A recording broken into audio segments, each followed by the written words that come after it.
Hi, thanks for tuning in today.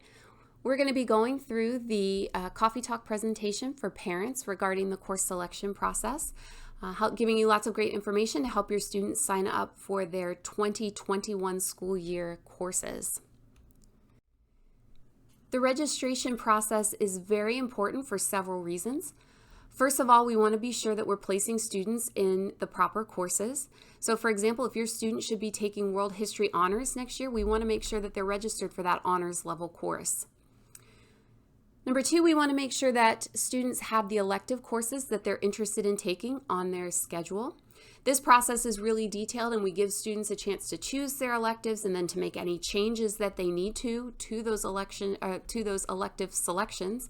But then once those students go home for the summer, we spend the summer building a master schedule and hiring teachers based on the courses that they told us they wanted to take. So it's not really possible for us to make schedule changes come fall. So it's really important throughout the process that students are very careful in telling us which classes they want to take. Number three, we want to make sure that we have students in the classes that they need for any special programs that they're in, such as one of our academy programs or maybe CAP. And then finally, we want to make sure that the courses that they're selecting are going to meet their graduation requirements, but also their post-secondary goals. So this is definitely a very important process for students. It is a 4-step process. The first step is the registration assembly. We held our registration assemblies on January 21st, 22nd, and 23rd. Students came based on grade level, where they received a very detailed presentation on the process itself. They're going to receive their course selection sheets from their 5th period teacher on January 27th, and they'll take those course selection sheets around to all of their teachers to get teacher recommendation for the courses for next school year. They'll also be able to bring that sheet home to you, their parents, so that you can sign off on the sheet and note the classes that they're taking, have an opportunity to have a conversation with them about the classes that they're signing up for next year. Once they turn in the sheet, they're going to turn it into their 5th period teacher no later than Friday, February 21st. Once they turn in that course selection sheet, we as counselors go through each and every sheet. We make sure that students have selected courses that are meeting their graduation requirements and their goals. And then we have those sheets input into our SIS system so that we have the students' course requests for next school year. Students are then going to have a copy of those course requests that they'll be able to review to see if there are any changes that need to be made. And they'll come and meet with their counselor individually in April, where they'll be able to make any changes if they do see that they need to. So as I said, they will be meeting with their counselors. Students will be meeting with their counselors in April to review course requests. In the meantime, if a student has any questions about the process, maybe they have a question about how to complete the course selection sheet or questions about a specific course, they're welcome to come see their counselor. We're always here before school, during lunch, or after school every day. So they're welcome to come in and see us with any questions that they have. What are the materials that they'll need in order to complete the registration process? First, they'll need their course selection sheet. As I said, it'll be handed out in 5th period on January 27th. Some of the classes that they take might require that they look at their transcript in order to make a recommendation. For example, perhaps their science teacher would like to know their history in science and want to know the past grades that they've earned and what classes they've taken. Students always have access to a course history through their SIS online, so we encourage students to take a look at that as needed. And then finally online, we have a very detailed curriculum guide. If you go to pvchs.com and look for the school counseling tab, we have a detailed registration section, and part of that is our curriculum guide. The curriculum guide includes a description of every course that we teach. It includes things such as a prerequisite or what grade levels it's intended for. So it's a great document if students have any questions about any of our classes. So again, the materials that they'll need for this process, the course selection sheet, their transcript, and our online curriculum guide. Next, we're going to take a look at the course selection sheet itself. This here is an image of the sheet that they're going to be using to select their classes. As you look at the sheet, any class that you see that has a blank space to the right of it, this is a class that you know requires a teacher recommendation. So students are going to have their current teacher sign to recommend them for the next level of that course. Another thing just generally to note, we do ask students not only to sign up for the core classes that they want to take next year, but also to choose at least 3 elective courses. And we ask them to rank those electives from 1 to 3 so that we know what their first choice, their second choice, and their third choice is. As we're planning schedules for students, we do our best to honor their choices and their preferences. So if they can tell us which elective is most important to them, we do our best to make sure that that one appears on their schedule. Looking a little closer at the top of the course selection sheet, you can see some important information. Again, students are asked to have this sheet returned to their 5th period teacher by Friday, February 21st. You're going to see that your student's course selection sheet is personalized, so all of this information here will be filled out. There are also some detailed guidelines that are listed up at the top. We encourage you to make sure that you're taking a look at. There are things such as our rule that electives will not be changed, so we ask students to make those elective choices very carefully during this spring semester. We also make sure that students are aware if they don't return this course selection sheet to us, we have no choice but to make one for them. Once a counselor has chosen their classes for them, they won't be able to make changes to those classes later. So it is really important that students take a part in this process and make sure they get this sheet back to us. You're also going to see here where we ask your student to sign, and also we'd like to have your signature. Again, we want you to be a part of the process, talking to your student and giving your input on the classes that they take next year.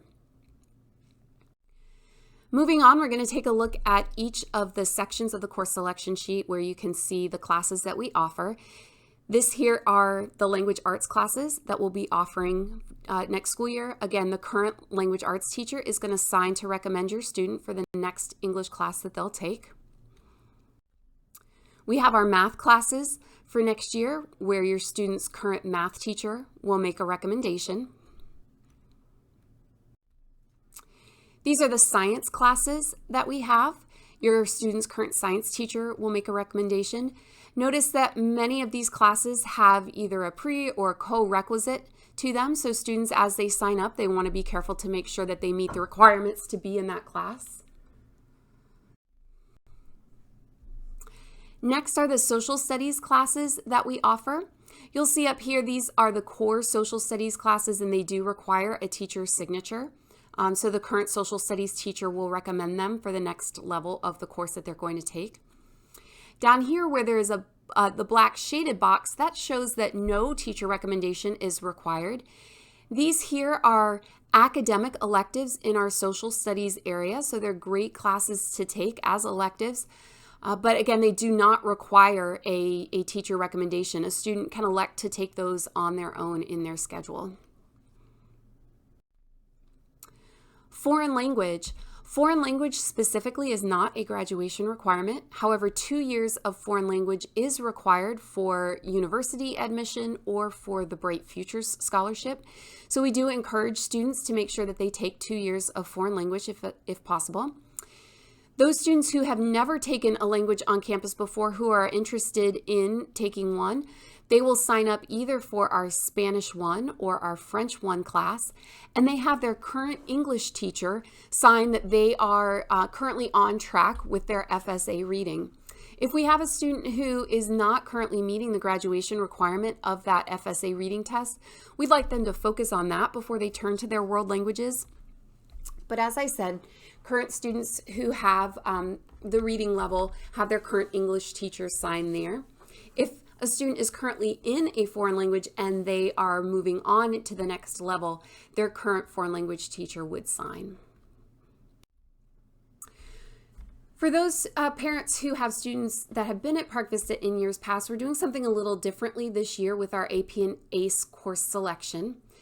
So you might remember in years past, we had a separate AP ACE course selection sheet.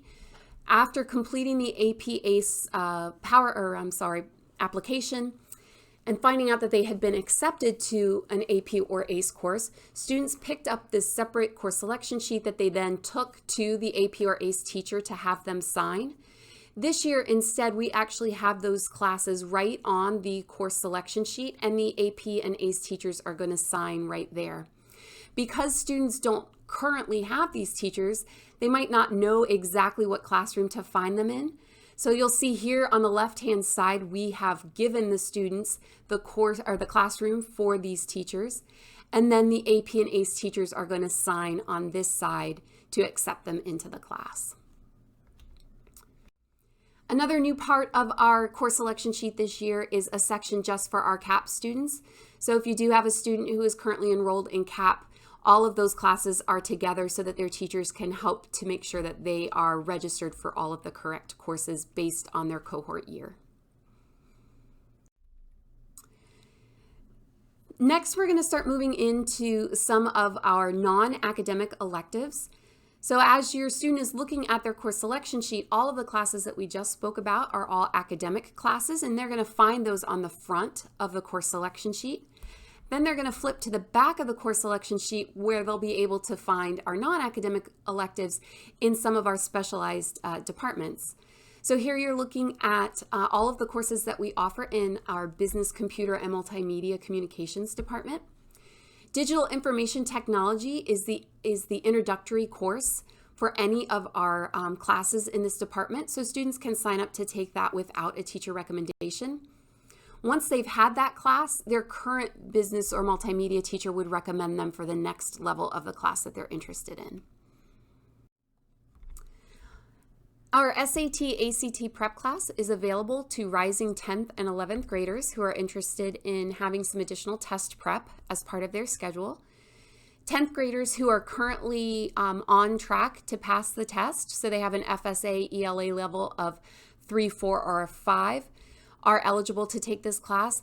11th graders who have already passed the FSA are also eligible to take this class. And again, it's a good one if you're looking for some free prep for those college entrance exams.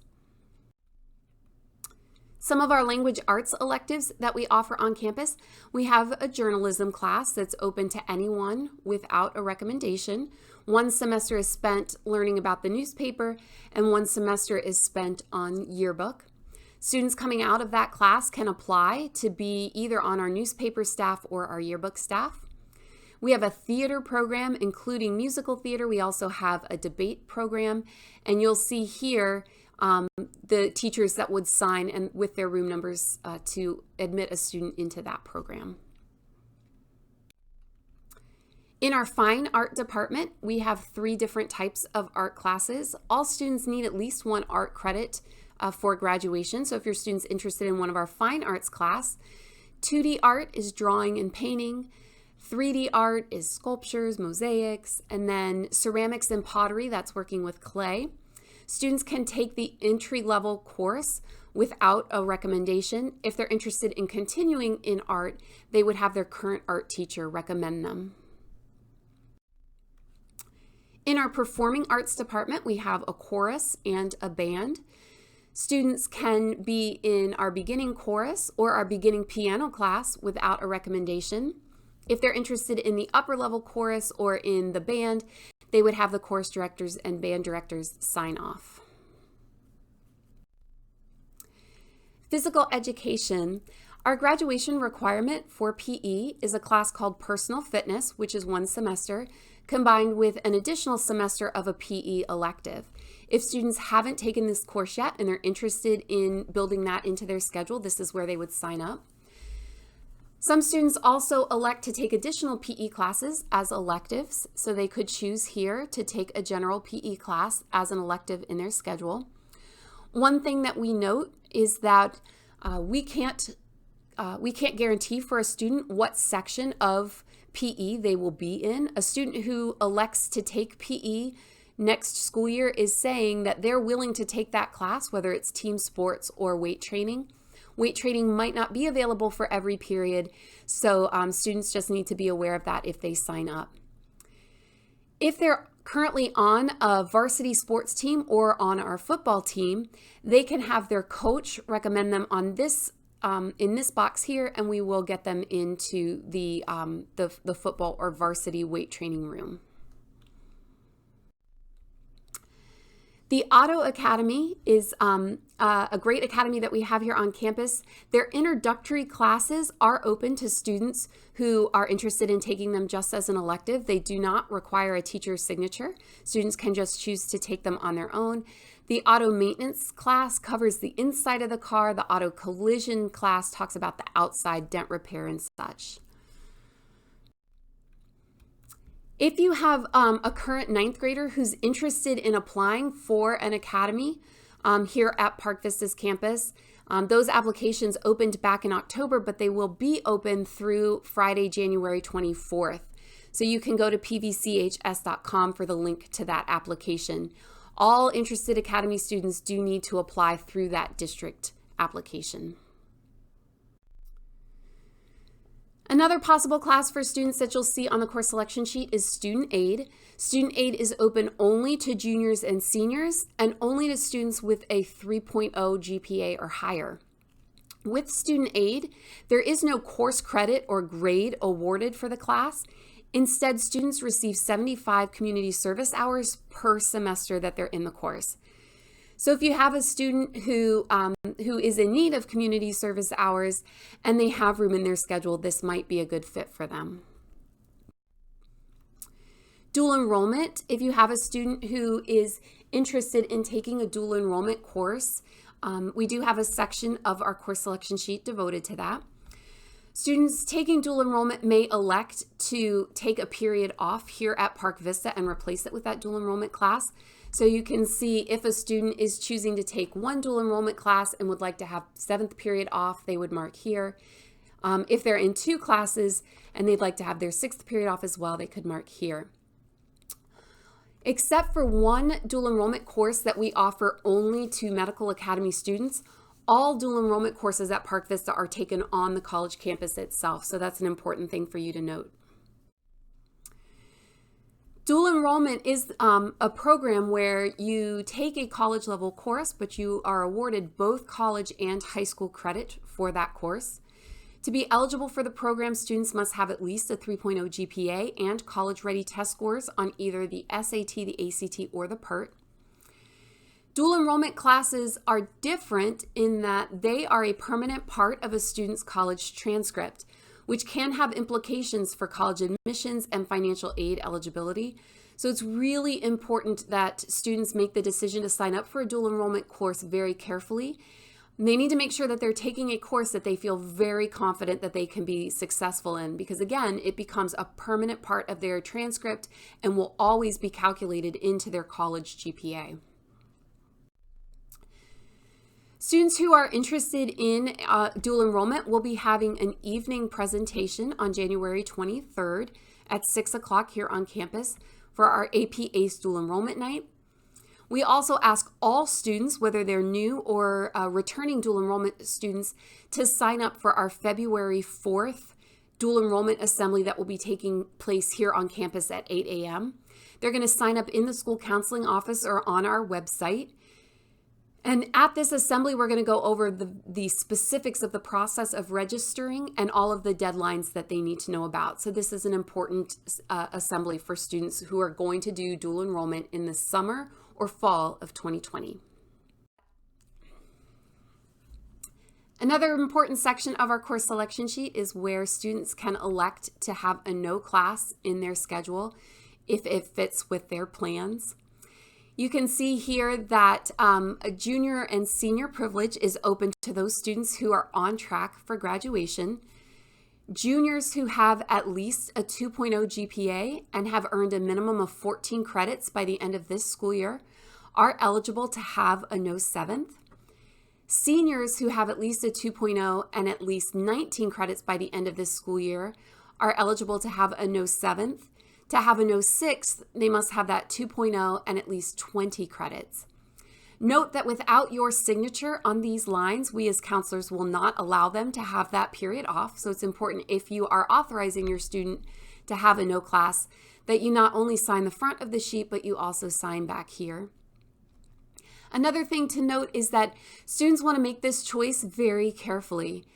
Every period that they choose to take off in their schedule is one less period that they're using to make themselves competitive in the college application process. So it's really important that they make sure that they are meeting their post-secondary goals first before they're thinking about classes that they could take off in their high school schedule. Virtual classes are another section of our course selection sheet.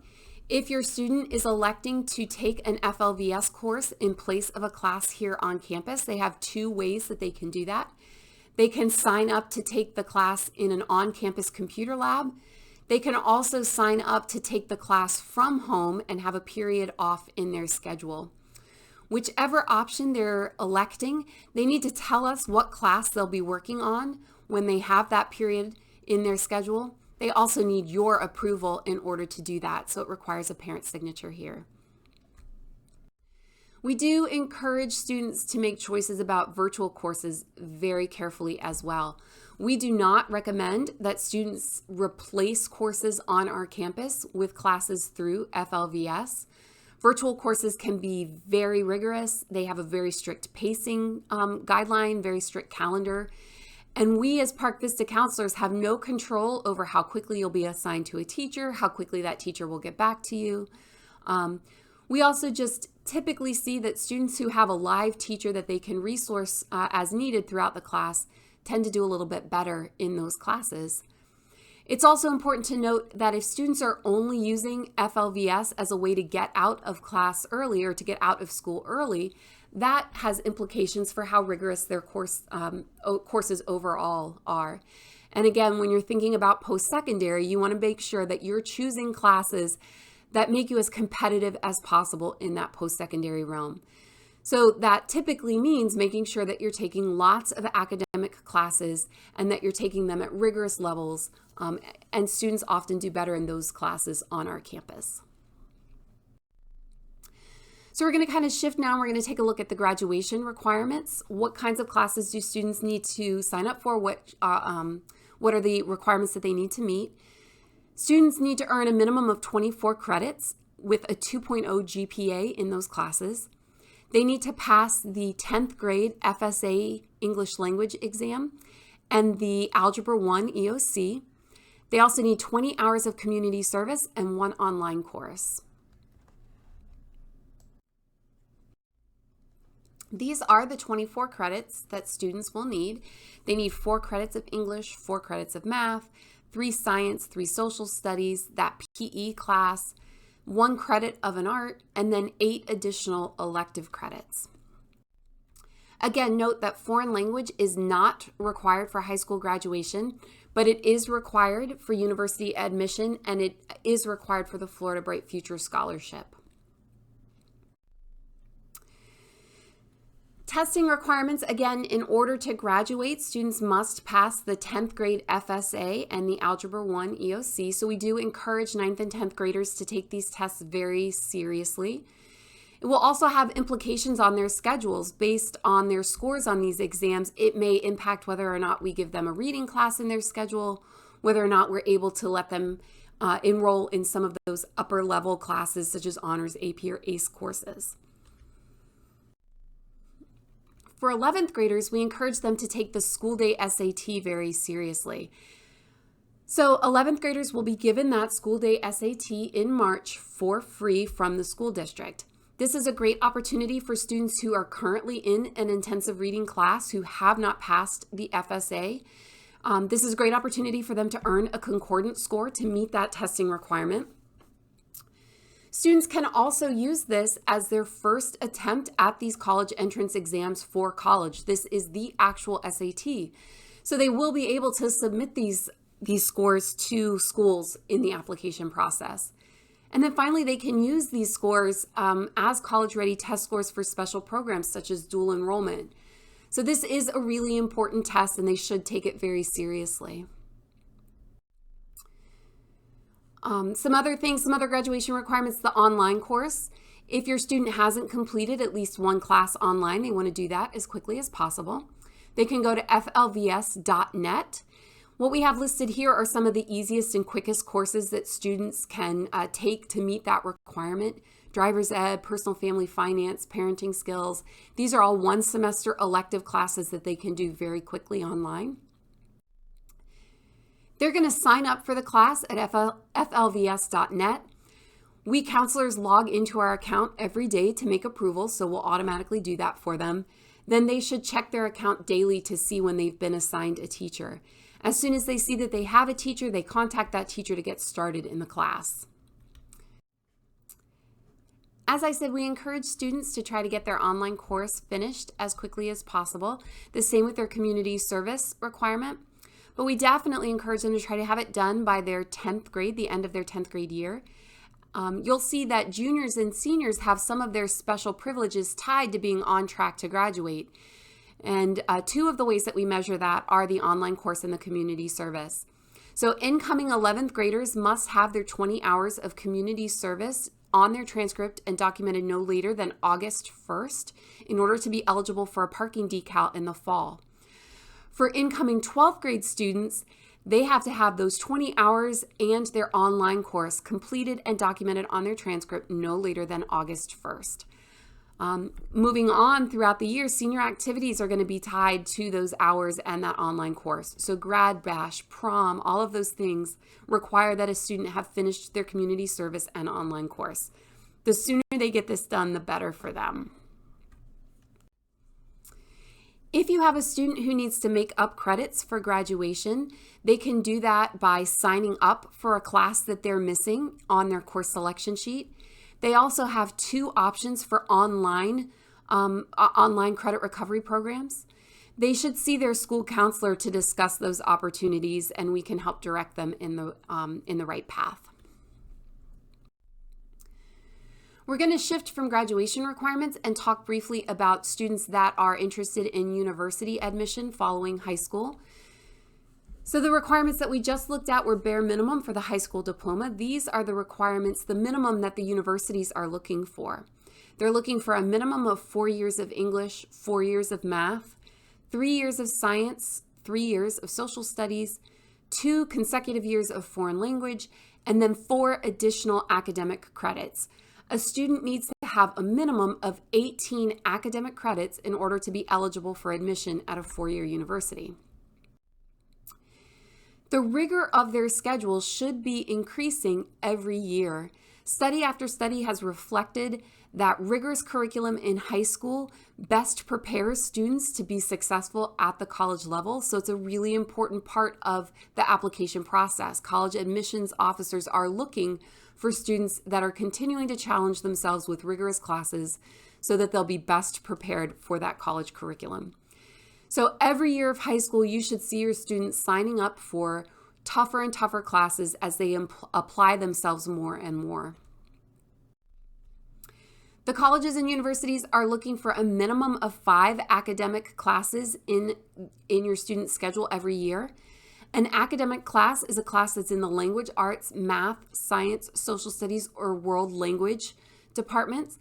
Remember, I said that really is the front side of our course selection sheet. So if your student is choosing their courses from the front side, they're going to find that they are choosing classes that colleges and universities are going to be looking at. For students who are interested in AP, ACE, or dual enrollment, we're having an important assembly on Thursday, January 23rd at 6 p.m. in the auditorium. We're going to go over the different programs that are available. We're going to talk about how to complete the application.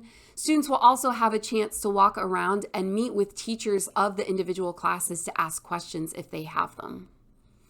If you're unable to attend this event, we will have information from that night posted on our website, pvchs.com, under the School Counseling tab. Quickly, there are some students who are interested in pursuing an ACE diploma. We're going to be talking about that a little bit at AP and ACE night, but just briefly, in order to earn an ACE diploma, you must pass 7 ACE exams with at least 1 from each of the first 3 categories of the Cambridge program. This here shows you the courses that we teach on campus and shows you what a category each of those classes fall into. You must pass the 7 exams within a 26-month period, which essentially means within 3 school years. So juniors who have taken ACE English Language and are currently enrolled in at least 2 other ACE courses during 10th and 11th grade should see their school counselor if they're interested in pursuing an ACE diploma. Current sophomores must be in ACE English Language right now and should plan to register for at least ACE US History and at least ACE English Literature moving into 11th grade. They may choose to add an additional ACE elective if they're interested as well. Looking over the courses recommended at each grade level, your 12th grader's schedule should have at least 1 English class, should have at least economics and American government, and then 4 or 5 elective credits. Again, college-bound seniors should have a minimum of 5 academic credits, including a math and a science course. Seniors who are on track to graduate and have parent permission may have up to 2 no classes. Students may also elect to have a period as a student aide if they need community service hours. 11th graders need to register for at least 1 English, 1 math, 1 science, U.S. history, and then 3 elective credits. Again, academic electives for college-bound students. Students who are on track and have parent permission may have 1 no class. We also have that SAT, ACT prep class available for rising juniors. Incoming 10th graders will need to have an English, a math, a science, world history, and then 3 elective courses. 10th graders are also eligible for that SAT, ACT prep class if they have a reading level of at least a 3. Remember that course selection sheets are due back to their 5th period teachers no later than Friday, February 21st. So you want to make sure that your student is following through on the process and then getting that sheet back to us. If they do not hand in their sheet, we will have to pick their classes for them, and we really don't want to do that. We want them to be able to have a choice in the classes that they take. So please encourage your student to make sure that they have their course selection sheet turned in no later than February 21st. Again, students will be meeting with their counselor individually in April, but in the meantime, if they have any questions, they're welcome to come see us anytime before school, during lunch, or after school. As for parent questions, please feel free to call or email at any time. We're happy to answer your questions. Unfortunately, with the size of our caseloads, it just isn't possible for us to have individual parent conferences to review registration requests. So we won't be able to schedule a meeting with a parent, but as I said, we are more than happy to answer your questions by phone or email, so please feel free to reach out. Thank you so much for tuning in.